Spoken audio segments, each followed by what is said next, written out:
Hey everyone, welcome back. So today what we're going to do is we're going to see that how to permute a string and an array. So what do permutations mean? So let's say we are given with a string or an array of n characters or letters and we have to print all the combinations of those characters. Like for example here we are given with ABC, so we have to print all the combinations like ABC, ACB, BAC, BCA, and so on. So we know for a fact that the number of combinations possible for any given length is n factorial. Suppose n is given as 3, so n factorial, so 6 number of combinations are possible. And given one condition is that if there aren't any duplicate characters or duplicate numbers present.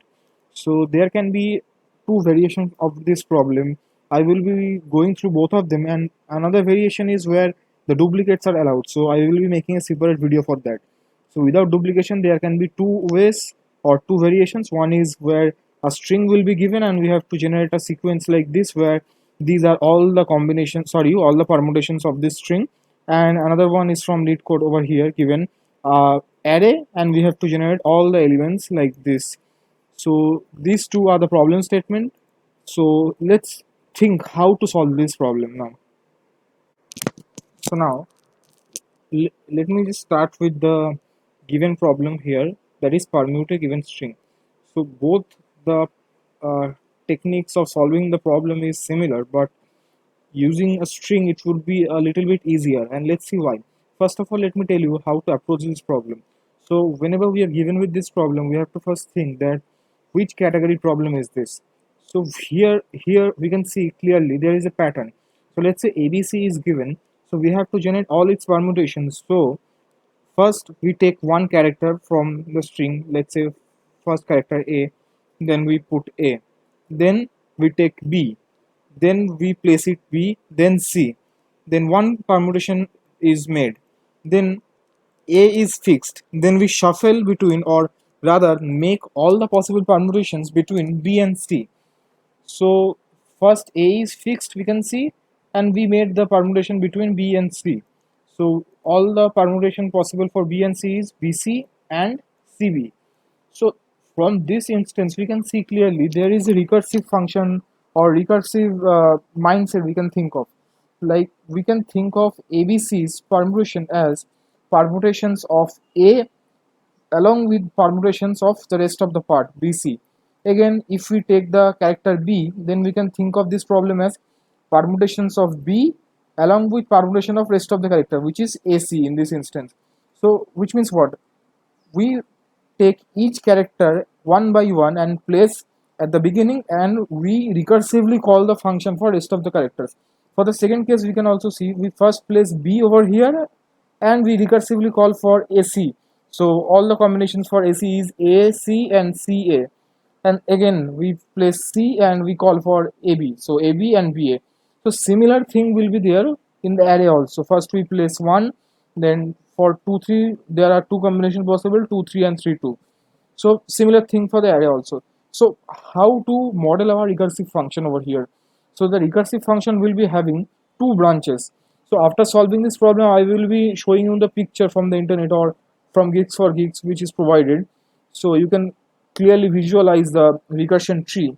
So let's just think for a moment, like this A having two options, A at the beginning and combination of BC. So BC has two permutations. Sorry, I am saying combination too many times. It's permutation. So B has two permutations, BC and CB. So same thing. B has two branches. For AC, it has two permutations, AC and CA, and similar to C also. So we can see every node in the recursion tree has two children. So the time complexity also after solving this problem would be big of 2 to the power n, because it's a sorry after solving this problem the time complexity would be big of n factorial, because let's say n is the length of the string and we are having the output n factorial time, so obviously the time complexity would be n factorial. So after understanding the problem, so let's see how to actually code this problem. So let me write down the code uh, so you can understand. So first we have to take input that how many test cases are there. So let's just take that input. Okay, and each line contains only one input, that is a string, which we've taken over here.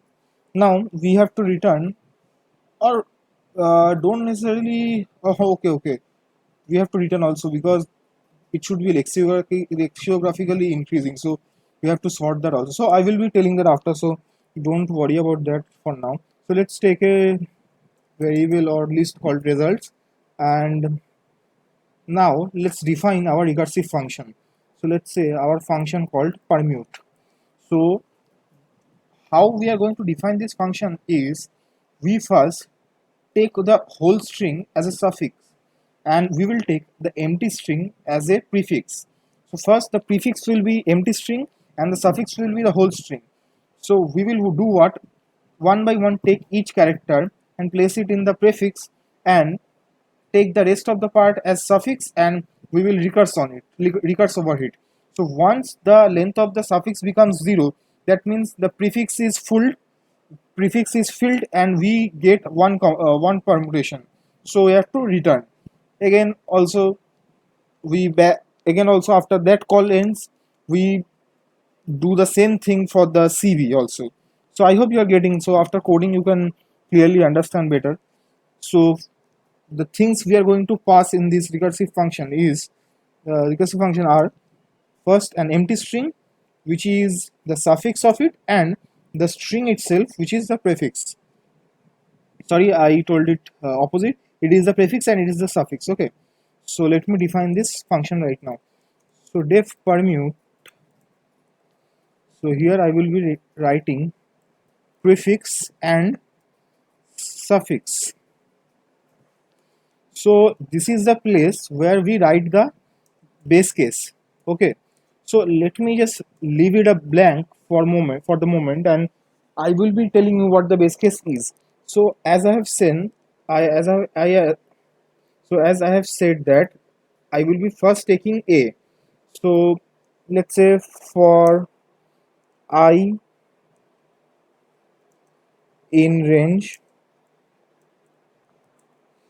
length of suffix, because the whole string is suffix right now.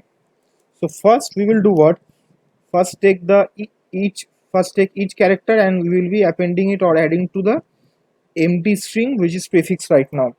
So we will be recursively calling this permute function over permute over current prefix plus suffix of I. So which means what? First it was empty string, we have added a to the prefix. So what is the string left for the suffix? That is BC. So we have to concatenate that and pass it to the recursive function. So how we will do that? So suffix of from start to the point of I plus, we just ignored the ith character, from I plus 1 to the end. So this is our suffix right now. So after that, as I have said, when to end or write, when to end our recursion call. Like what is the base case of this recursion call? The base case is when the all the prefix are filled and the suffix is left as empty. So the when so if the length of suffix is 0, or we can also say in a similar fashion, when the length of, okay, let's say this is easier for now to understand, when the length of suffix is 0, then okay, we have to also pass this result variable, like we have to store it somewhere, right? So result, and here also result. So we will do what?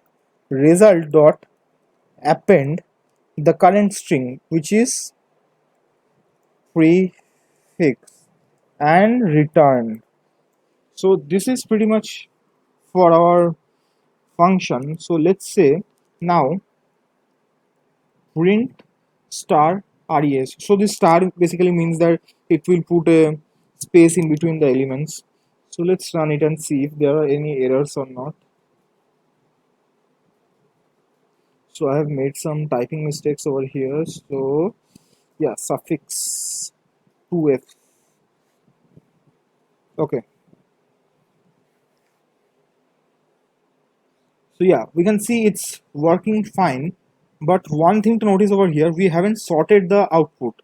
We have to sort it because they are wanting lexicographically smallest. Where it is? Yes, here it is. So we have to sort the output before printing. Not here, after the function call obviously. Before just printing. res dot sort. So this is pretty much it for our code. So let's submit it. While submitting, let me also tell you what is the time complexity of this program.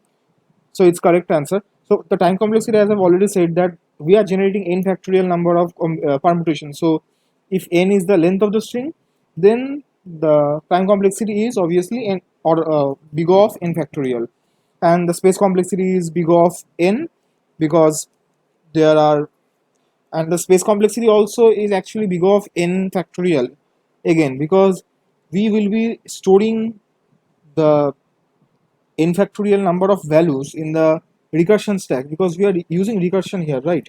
So that's why the time and space complexity both will be n factorial. So this is how to solve this problem called permute a given string.